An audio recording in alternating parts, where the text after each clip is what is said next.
I found out my best friend had feelings for me because her phone hated secrets. We were 40 minutes outside Nashville, lost somewhere between a horse farm, a Baptist church, and a gas station that looked like it had given up during the Carter administration when Tessa Lane tossed me her phone and said, "Can you pull up the directions? Mine keeps recalculating like it's morally opposed to weddings." I was driving her car because she claimed my truck rattled like a haunted toolbox, and we were already late for her cousin's rehearsal dinner. She had one bare foot tucked under her thigh, her hair pinned up badly with a pencil, and a half-eaten bag of sour gummy worms balanced in her lap like this was a perfectly normal way for two adults to travel. I'm Nathan Brooks. I was 26 then, working as a project coordinator for a small construction company, which meant I spent my days pretending delays were opportunities and my nights wondering if I'd accidentally become boring before 30. Tessa was 25, a graphic designer with a laugh that made strangers turn around in restaurants. She'd been my best friend for almost 6 years. Best friend. That's the safe phrase people use when they're trying not to look directly at the thing glowing in the corner. I told myself I loved her like family, which was a lie, because I had never once noticed my cousin's collarbone when she leaned across a table to steal one of my fries. Tessa and I met in college when she sat beside me in an intro to film class and whispered, "If this professor says visual language one more time, I'm going to visually leave." I laughed too loud, she grinned like we had just formed a criminal partnership, and somehow she became the person I called when my dad got sick, when I got promoted, when my girlfriend at the time broke up with me by sending a paragraph that began with, "You're emotionally reliable," but Tessa had read that text over my shoulder and said, "That is the meanest compliment I've ever heard."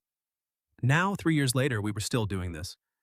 Weddings, errands, emergency grocery runs, Sunday coffees that lasted 3 hours, movie nights where she fell asleep on my couch and I pretended not to notice how natural it felt to tuck a blanket over her. I had never told her. Not because I was noble, because I was scared. There's a difference. "Password?" I asked, holding up her phone. "Same as always." I glanced at her. "Tessa, what?" "Your password is still double. Oh, oh, oh." "It's not still double oh, oh, oh, it's evolved." "To what?" "0001." I stared at her. She pointed at the road. "Eyes forward, Brooks. Some of us have precious cargo." "You mean yourself?" "I mean the dress in the back seat. I'm replaceable." The dress was steamed. That was Tessa. Funny first, vulnerable only if cornered, affectionate in ways she could deny in court. Her phone opened and I tapped the Maps app. A notification slid down from the top before I could type. "Mom, don't you dare be late. Also, is Nathan wearing the blue shirt?" I froze. Tessa leaned over. "Ignore my mother." "Why does your mother care what shirt I'm wearing?" "She thinks you look trustworthy in blue." "I am trustworthy in every color. In red, you look like you're about to sell someone a boat." I smiled despite myself, and that was the problem. It was too easy with her, too familiar, too much like belonging. I typed in the wedding venue, but the signal lagged. The screen froze, then jumped to a search bar. Her contacts popped open instead of maps. "Your phone is possessed," I said. "Don't insult Brenda." "You named your phone Brenda?" "She's been through a lot." I was about to close the app when I saw my own face. It was a photo she'd taken 2 summers earlier at a lake house when I was sunburned, grinning, holding 2 plastic cups of lemonade. Not a flattering picture, not terrible either. Under it was my contact, not Nathan, not Nate, not emergency responsible adult, which she had called me once, after I assembled her IKEA dresser without crying. My name in her phone was "Don't text him drunk." For a second, the road sound disappeared. The tires hummed. The late afternoon sun flashed through the trees. Somewhere in the back seat, the garment bag sighed every time we turned. I read it again. "Don't text him drunk." My hand tightened around the phone. Tessa noticed. "What?" she asked. I didn't answer fast enough. Her eyes flicked from the road to the phone, then back to my face. Her mouth opened slightly. "Oh," she said, just one syllable. But it carried enough panic to light up the whole county. I looked at her. "Tess." She reached for the phone. "Give me that." I held it just out of range, not to tease her, not really. More because if I let go, the moment might vanish and we'd both pretend it hadn't happened. She unbuckled halfway and lunged across the console. Tessa, I'm driving. Then stopped discovering classified government material while driving. Is my contact name classified? It is private. It says, don't text him drunk. I know what it says, Nathan. The full name landed differently. She only called me Nathan when she was mad, worried, or trying not to cry. A car appeared around the bend and I put both hands back where they belonged. Tessa sank into her seat, cheeks flushed, arms folded tight. For 2 miles, neither of us said anything. That silence was the loudest thing I'd ever heard between us. I wanted to laugh it off. I should have laughed it off. That was our language. Banter, dodge, survive. Instead, I said, how often were you drunk texting me? She turned toward the window. I never sent them. That wasn't my question. Nathan. Tessa. She exhaled through her nose. Can we not do this in a moving vehicle? We can pull over. No, we cannot pull over. We're late. You were the one who named me like a warning label.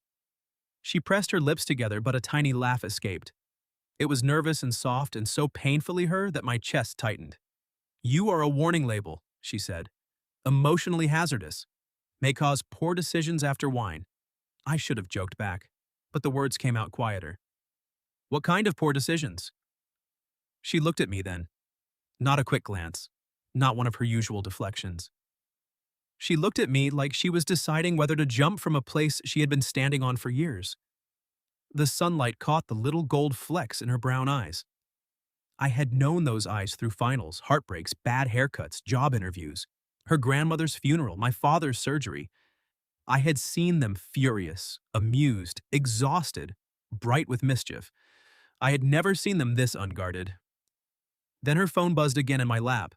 This time, the notification wasn't from her mother. It was from a contact named Mallory. Mallory, did he see it? Please tell me he finally saw it. You cannot be maid of honor all weekend pretending you're not in love with him.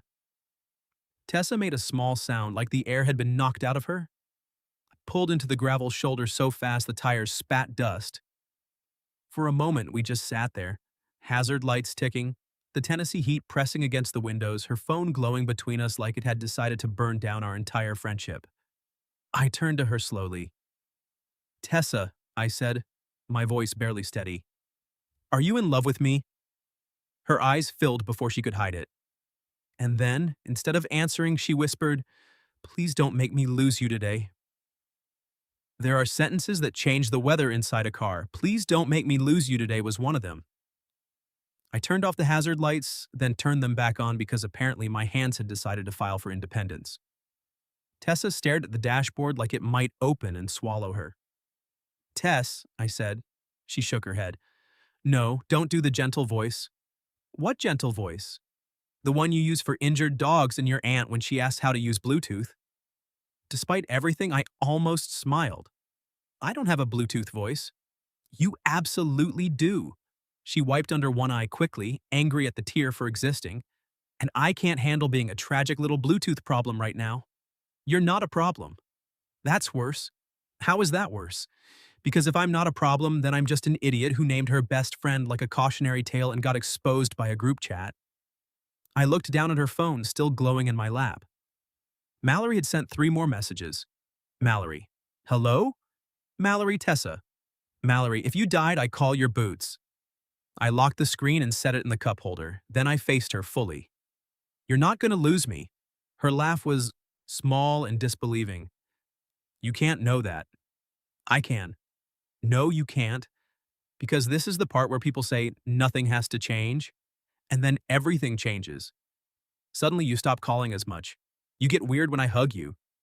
You start dating some woman with perfect hair who does charity runs and owns matching luggage, and I become the girl who made it awkward.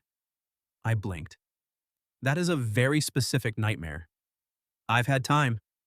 How much time? She folded her arms tighter, but her voice went soft. Too much. The truth moved through me slowly like a match catching. Too much. All the movie nights. All the mornings she showed up with coffee exactly how I liked it. All the times she had teased me about terrible dates but gone quiet when one lasted longer than 2 dinners. All the times I'd almost reach for her hand and stop myself because I didn't want to ruin the safest thing in my life. She had been standing on the other side of the same locked door. I laughed once under my breath, not because it was funny, because if I didn't, I might have broken in half. Tessa flinched. Great, fantastic, we're laughing. No. I rubbed both hands over my face. No, I'm laughing because I am such an unbelievable coward. She went still. I looked at her. I didn't tell you because I thought you didn't feel that way. Her lips parted. The road was quiet. A truck passed, rocking the car with its wake, and still neither of us moved. What? She whispered. I'm in love with you. The words came out rougher than I expected, like they had been kept somewhere too long without air. I have been. For a while. Maybe since the lake house. Maybe before that. I don't know the exact date if you need records, but I can tell you I have spent an embarrassing amount of my adult life pretending I don't want to kiss my best friend. Tessa stared at me. Then she said, You practiced that. I absolutely did not. You had embarrassing amount of my adult life loaded. I am emotionally articulate under pressure. You once described your feelings after dental surgery as mouth sad. That was medically accurate. She laughed then, really laughed, and it came out tangled with a sob. Her hand flew to her mouth and I couldn't stand the distance between us anymore. I unbuckled my seatbelt and reached across the console. Not all the way. Just enough to offer. Her eyes dropped to my hand.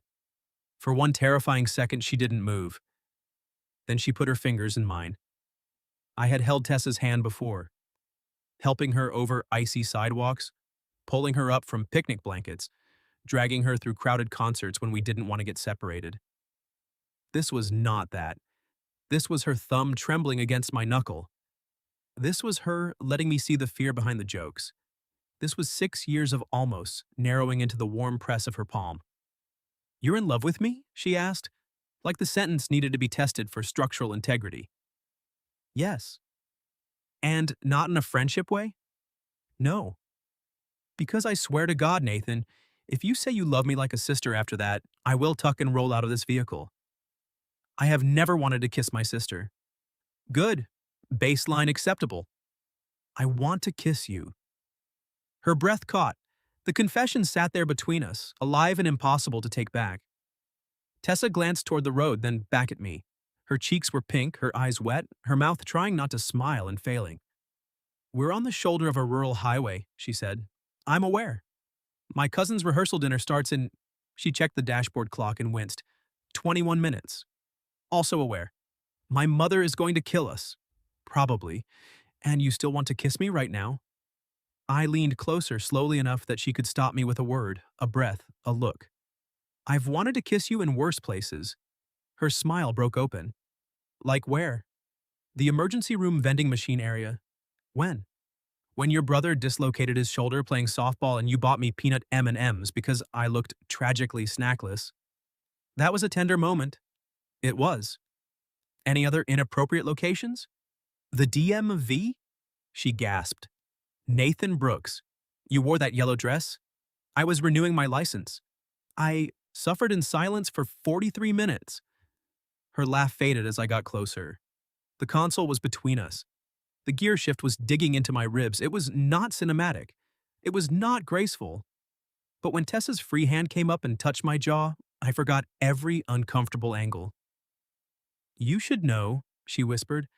I am very angry that we wasted all this time. Me too. And I may bring it up during future arguments. I look forward to our future arguments. Her eyes softened. Future. I hadn't meant to say it like that. Or maybe I had. Then she closed the last inch between us. The first kiss was gentle, almost careful. Her lips brushed mine, paused, then pressed again with more certainty, and the world rearranged itself without making a sound. Tessa kissed like she laughed. Warm, honest, a little reckless once she decided she was safe. I slid my hand from hers to the side of her neck, my thumb against her pulse, and felt it race beneath my touch. She made the smallest sound, and every restrained, well-behaved part of me lost the argument. I kissed her again. Longer this time, not enough to forget where we were. enough to remember why every other kiss in my life had felt like walking into the wrong house. When we finally pulled apart, she stayed close, forehead nearly touching mine. "Oh," she said softly. I smiled. "That good?" She swallowed. "Do not get cocky 5 minutes into being upgraded from warning label." "I've been upgraded?" "Tentatively." "To what?" She picked up her phone and unlocked it with 0001, her hand still shaking slightly. I watched as she opened my contact. "Don't text him drunk." She deleted it. For a second, she looked at the blank name field. Then she typed, "Nathan, unfortunately kissable." I laughed. "Unfortunately? You have to stay humble." Before I could answer, her mother called. Tessa stared at the screen in horror. "We're dead." "Put her on speaker." "No, you're too honest. You'll tell her we pulled over to make out." "I would phrase it better," she answered, voice bright and guilty. "Hi, Mom." I could hear her mother from where I sat. "Where are you?" "Close." "That is not a location. We had a directions issue." I covered my mouth. Tessa glared at me, then ruined it by smiling. Her mother sighed. "Is Nathan with you?" Tessa looked at me, and something tender passed over her face. Something new and chosen. "Yes," she said. "He's with me." Not just physically, I heard it. So did she. We got back on the road, late and grinning like criminals. Her hand stayed palm up on the console. After a mile, I took it. And this time, neither of us pretended it meant anything less than everything. We arrived 19 minutes late, which Tessa insisted was basically punctual if you factor in emotional revelations. The venue was a renovated barn with white string lights, wide open doors, and a gravel lot full of people who looked like they had not spent the past half hour kissing on the side of a highway. Tessa killed the engine and sat very still. I looked over. "You okay?" "Yes." "Tess?" "No." She held up one finger. "Don't look at me like that." "Like what?" "Like you know what my mouth tastes like." I grinned before I could stop myself. She pointed at me harder. "That, exactly that. Wipe it off." "I can't, it's structural. We are about to walk into a family event." And? And my mother has the investigative instincts of a bloodhound with church shoes? "So we tell people." Her head whipped toward me. "Tell people what?" "That we're figuring this out." Her expression softened, but nerves flickered behind it. "Are we?" I reached across the console and took her hand again. It was becoming addictive, the way her fingers fit through mine like they had been waiting with quiet patience. "I'd like to," I said. "If you would."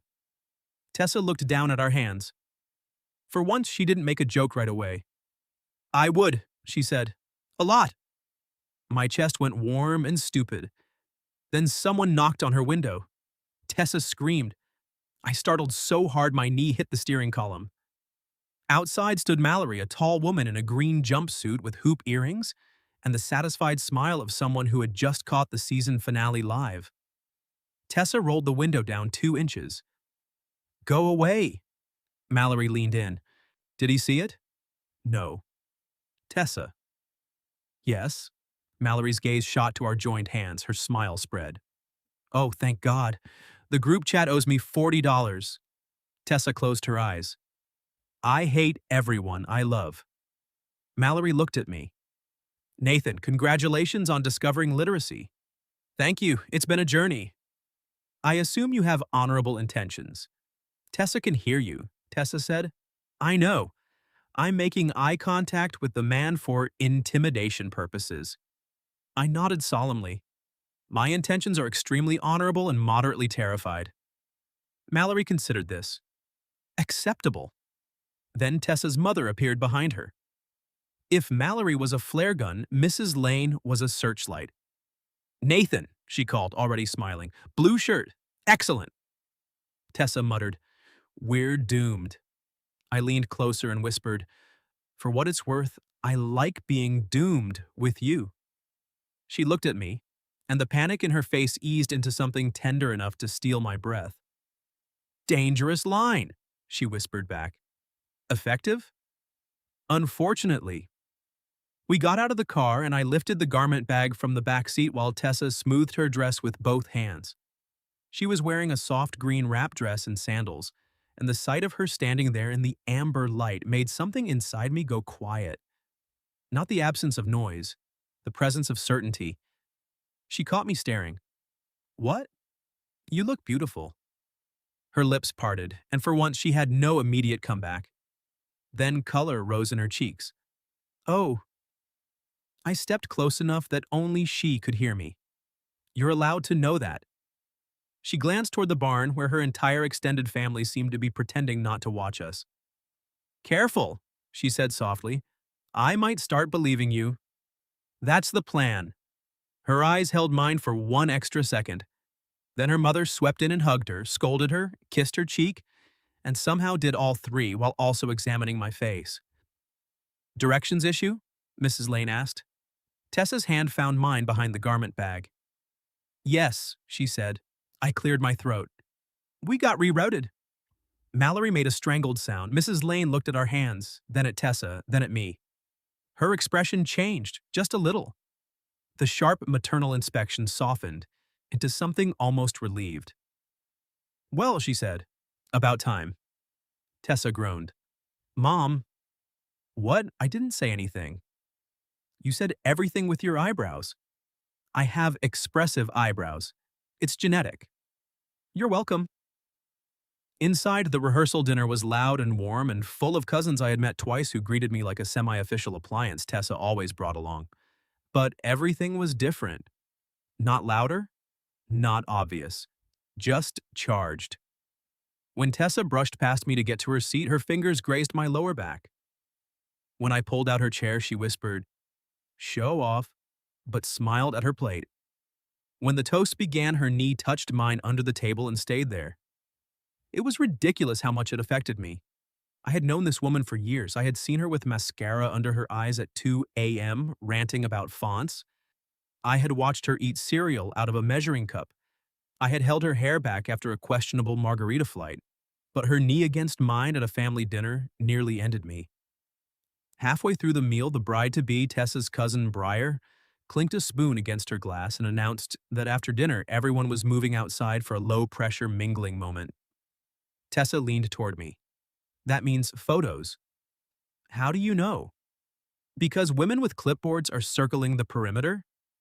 Sure enough, a photographer appeared 10 minutes later and began arranging family members under the string lights. Tessa got pulled into maid of honor duties. I stood off to the side with a glass of iced tea, trying not to look like a man who had been fundamentally altered by a contact name. Mallory drifted over. So? No. I haven't asked anything. You said so like a woman with a podcast. She smiled. Are you going to be stupid about this? I looked at Tessa across the courtyard. She was laughing at something Briar said, head tipped back, one hand pressed to her chest. The lights caught in her hair. She looked happy, nervous too when her eyes found mine, like she was checking whether I was still there. I lifted my glass slightly. Her smile changed. Softer. Mine. I've been stupid for years, I said. I'm hoping to stop. Mallory studied me, then nodded. Good, because she's brave with everyone except you. That hit harder than I expected. Before I could answer, the photographer called, Tessa, we need one with your date. Every conversation within 15 feet died. Tessa froze. I'm not, she started. Briar, who had clearly inherited the family eyebrow gift, said, Nathan is right there. Tessa looked at me. There was an invitation in her expression. And a question. I walked over before fear could get clever. If you want, I said quietly. She swallowed. I want. 2 words, simple. Enough. I stepped beside her and the photographer waved us closer. Arm around her, please, Tessa murmured. This woman is aggressive. I respect her vision. I slid my arm around Tessa's waist. Her body leaned into mine like an answer. For the first photo, we smiled politely. For the second, Briar yelled, Oh, come on. You two have been in love since 2019. Act like it. Tessa buried her face against my shoulder, laughing in mortification. I looked down at her and forgot the camera. Her cheek was warm against my shirt. My hand rested at her waist. She tilted her face up, eyes bright, and the whole noisy courtyard blurred around her. "Since 2019?" I whispered. "Don't listen to her." "Was it 2019? Maybe." "What month?" "Nathan." "I'm building a timeline." She rose on her toes and kissed my cheek. Not hidden, not accidental. Not something she could explain away as balance or friendship or rural highway hysteria. A choice. The photographer made a delighted noise. Mallory clapped once. Someone's aunt said, "Finally." Tessa stayed close, her mouth near my ear. "There," she whispered. "Public enough for you?" I turned my head just enough that my lips brushed her temple. "For now." Her fingers tightened in my shirt. And for one perfect minute, there was no warning label, no fear, no lost time. Just Tessa leaning into me under the string lights, choosing me where everyone could see. Then my phone buzzed in my pocket. I ignored it. Tessa noticed. "Aren't you going to check?" "No." "What if it's important?" I looked at her. "It isn't." Her smile went soft again, but a second later my phone buzzed twice more. Tessa arched a brow. "Your pocket disagrees." I sighed and pulled it out. 3 texts from my sister. "June, are you with Tessa?" "June, don't freak out, but Lila is here." "June, she just asked Mom if you were bringing a date to the wedding tomorrow." Lila was my last serious girlfriend. Technically, she was my only serious girlfriend, if you didn't count sophomore year when a woman named Kendra dated me for 6 weeks because I owned a printer. Lila had been kind, polished, ambitious, and absolutely certain I was one emotional renovation away from being the man she wanted. We lasted 11 months. She ended it over brunch with the memorable line, "You're wonderful, but I feel like I'm always standing outside a locked room." At the time, I thought the locked room was just me. Now Tessa was standing under string lights with my arm around her waist, and I realized the room hadn't been empty. It had been occupied. Tessa read my face. "Who's Lila?" "My ex."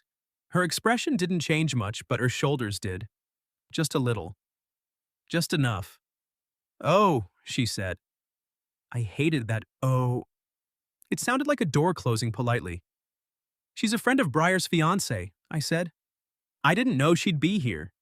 "Did you invite her?" "No." "Did you know she was coming tomorrow?" "No." "Did you secretly father 3 children with her in a second family somewhere?" I blinked. That escalated. I'm stress improvising. I slid my phone back into my pocket and turned fully toward her, keeping my voice low. "Tessa, look at me." She did, but with effort. "I don't want Lila." "I didn't say you did." "You didn't have to." Her mouth twisted. "Annoying that you know me. Deeply inconvenient for both of us." That got half a smile. Around us, the rehearsal dinner continued. Forks clinking, cousins laughing, someone arguing about whether the DJ could be trusted with Dolly Parton. But Tessa and I stood in the middle of it, like we'd stepped inside a small, private room. "She's very pretty, isn't she?" Tessa asked. "Yes." Her eyes flicked down. I touched her chin gently, giving her every chance to pull away. She didn't. "And I'm still standing here wanting you." Her breath caught. I could see the fight happening behind her eyes. "Believe him. Don't be foolish. Believe him. Protect yourself." "Tess," I said softer, "we don't have to be fearless tonight. But I'm not going to make you guess." Her lashes lowered. Then she stepped closer, her fingers finding the front of my shirt. "Good," she whispered, "because I am shockingly bad at guessing when I care this much." There it was. Not a joke. Not a dodge. A hand extended. I covered her fingers with mine. "You care this much?" She looked up. "Do not make me repeat it in front of the caterer." "I would never." "You absolutely would." "I might." Her smile came back, small but real. "I care. an embarrassing, inconvenient, potentially friendship-destroying amount. Same. That was not as poetic as your earlier confession. I peeked on the highway. She laughed, and I leaned down and kissed the corner of her mouth. It was brief. Public enough to be brave, private enough to be ours. When I pulled back, she looked steadier. Okay, she said. If your beautiful ex appears, I will be charming and normal. Define normal. I will not hiss unless provoked. Reasonable. And you will not do that man thing. What man thing? The thing where you act extra casual and friendly because you're uncomfortable, and somehow I end up feeling like a potted plant with feelings. I winced. That is specific. I have observed men. Noted. You will not be a potted plant. You will be my date. The word landed between us. Tessa's eyes widened. My date? She repeated. If you want. She looked at me for a long second. Then she nodded once, like she was accepting both a gift and a dare. I want. I took her hand openly as we walked back toward the barn. We made it 10 steps before Lila appeared.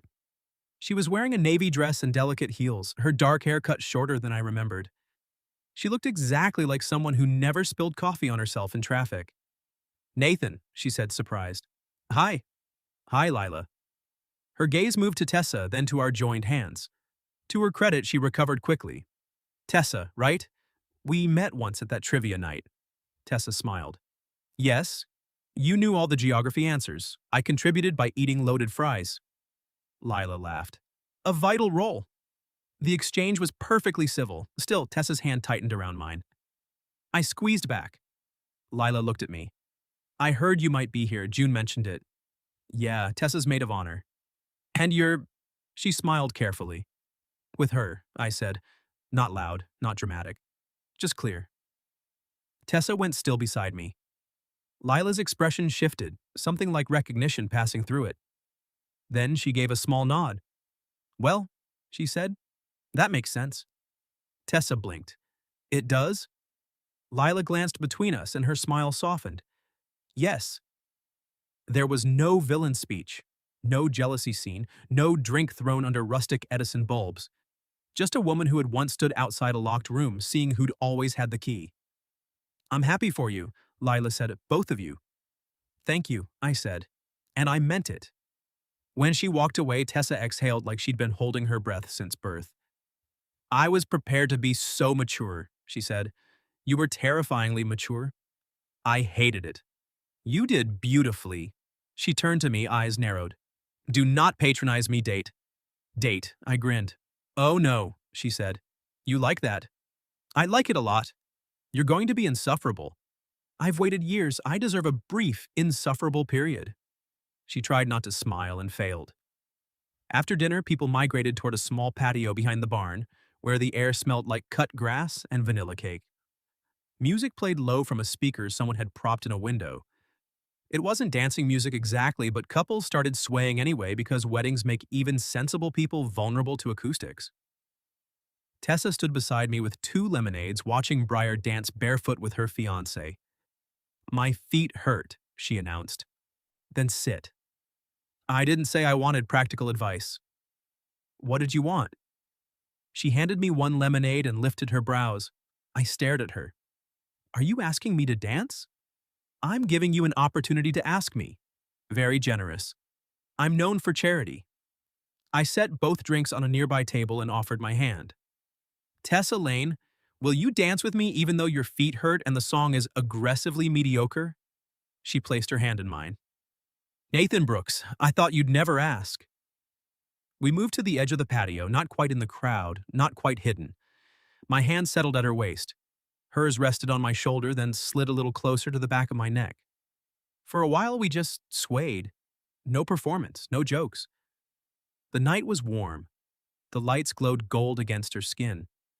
Her body fit against mine with a familiarity that felt less like discovery and more like coming home and finding the porch light on. I was jealous, she said quietly. Of Lila? She nodded against my shoulder. Not proud of it. I was jealous of a dentist once. Tessa lifted her head. What dentist? The one you dated for 3 weeks. Graham? I didn't like his jawline. You mean his profession? I mean, his jawline was smug. She laughed softly, then sobered. Why didn't we say something sooner? Because we thought losing almost love would hurt less than risking the real thing. Her eyes searched mine. And will it? She asked. I moved my thumb slowly over her waist. No, I think this would hurt more to never try. The vulnerability in her face nearly undid me. Then she leaned in and rested her forehead against my chest. I'm scared. I bent my head toward hers. Me too. But I still want this. I closed my eyes for 1 second. There are moments a person should mark somehow, carve into wood, write on a napkin, save as a contact name. I opened my eyes and said, then let's want it on purpose. Tessa looked up. The song changed to something slower, sweeter. She rose on her toes, and this time when we kissed, it wasn't surprise or proof or panic. It was a promise beginning. Her hands slid into my hair. Mine tightened at her waist. She smiled against my mouth like she couldn't help it, and I knew I was ruined in the best possible way. When we broke apart, Mallory shouted from across the patio, I knew it! Tessa buried her face in my chest. I'm moving states. I laughed into her hair. I'll help you pack. You're coming? I'm your date. She looked up at me, cheeks flushed, eyes shining, tentatively. I kissed her forehead. Unfortunately kissable? Don't push it! But she kept dancing with me until the song ended. And when my phone buzzed again, I didn't look. This time, neither did she. The next morning, Tessa changed my contact name again. I found out because we were standing outside the bridal suite while she balanced a coffee, a makeup bag, 3 bobby pins between her teeth, and the emotional stability of an entire wedding party. Hold this, she mumbled, handing me her phone. Should I be afraid? Always. The screen lit in my hand with a text from Mallory. Mallory. Is unfortunately kissable bringing snacks or just cheekbones? I looked at Tessa. She plucked the bobby pins from her mouth. What? Cheekbones? Mallory is unwell. I opened her contact list just enough to check. My name was no longer Nathan, unfortunately kissable. It was Nathan on purpose. Something in my chest went still. Tessa saw my face, and her teasing expression softened. Too much? I shook my head. No. Because I can change it to man who owns too many flannels. Tess. She stepped closer, the hallway buzzing around us with bridesmaids and hairspray and distant panic. I meant what I said last night. I'm scared, but I want this on purpose. I touched her waist lightly, careful of her dress, careful of the moment. I want you on purpose, I said. Her eyes shone. Then she kissed me in the hallway of a wedding venue while someone's aunt walked by carrying a steamer and said, I knew it, without slowing down. The wedding itself went beautifully if you ignored the ring bearer refusing to walk unless bribed with crackers, and the DJ playing the wrong version of the first dance song for 12 mortifying seconds. Tessa stood at the altar in that green dress, flowers in her hands, sunlight catching in her hair. I sat in the second row beside her mother, who leaned over halfway through the vows and whispered, You hurt her, I'll ruin your credit. I whispered back, Understood. Then Tessa looked at me. Not for long, just a glance. But she smiled like we had a secret that was slowly becoming a life. At the reception, we danced to every slow song and half the fast ones, though I remained a danger to innocent feet. She laughed when I spun her badly. I kissed her knuckles when she complained. She fed me a bite of cake from her fork and then looked startled, as if the small domestic intimacy had landed deeper than expected. Late that night, after sparklers had burned down and Briar had left in a cloud of cheers, Tessa and I walked to the edge of the empty lawn. Her heels dangled from one hand. My jacket was around her shoulders. The moon sat low over the fields. So, she said. So. Are we going to be unbearable now? Almost certainly. Our friends will suffer. They've had years to prepare. She smiled, but then her face grew serious. What if we mess it up? I took her shoes from her hand and set them on the grass, then held both her hands in mine. Then we talk, we apologize. We don't run back to pretending. Her thumbs moved over my palms. You make it sound simple. It won't be. No. but you're my favorite hard thing." She laughed softly. "That is almost romantic." I was aiming for rugged sincerity. "You landed near lumberjack greeting card." I pulled her closer. "I love you." The joke faded from her mouth. She had heard it before in a car on the shoulder of a road, but this time there was no panic around it. No accidental discovery, no phone buzzing between us. Just the truth under a wide Tennessee sky. "I love you too," she said. Then she kissed me, barefoot in the grass, my jacket slipping off one shoulder, her hands warm against my neck. It was slow and certain and sweet enough to ache. A year after that night, Tessa still kept me in her phone as Nathan on purpose. I knew because she left it on the kitchen counter one rainy Sunday while we were making pancakes in my apartment. Our apartment. Though most of her mugs had moved in before the official conversation did. She had paint on one cheek from a mural project and flour on her shirt because she measured ingredients like a pirate reading a treasure map. I was trying to flip a pancake that had spiritually given up. Her phone buzzed. "Mom, are you two coming for dinner? Also, is Nathan wearing the blue sweater?" Tessa read it over my shoulder and sighed. "My mother has a problem." "She has taste? You do look trustworthy in blue." "I look trustworthy always." "In plaid, you look like you're about to explain firewood." I turned off the stove, caught her around the waist, and pulled her into me. She came willingly, laughing, hands settling on my chest like they belonged there. The best part wasn't that we never fought. We did. About work hours, dishes, my habit of saying "I'm fine" when I wasn't, her habit of turning fear into jokes so fast I sometimes had to chase the truth. The best part was that we stayed. We learned each other all over again, not as almost, not as warnings, but as people choosing the same table, the same couch, the same future one ordinary day at a time. That rainy morning, Tessa looked up at me and said, "Do you ever think about it? The shoulder of the highway? The contact name? All the time." I was so embarrassed. I was so hopeful I nearly drove into a ditch.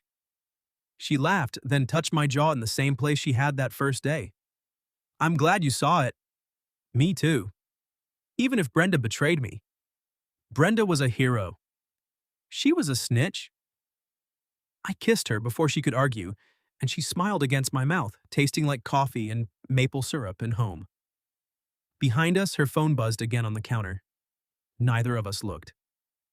Outside, rain streaked down the windows. Inside, pancakes cooled on plates we had meant to carry to the table. Tessa's bare feet were on top of mine, her arms around my neck, my name saved in her phone as a choice instead of a warning. And I remember thinking that sometimes love doesn't arrive with a grand speech.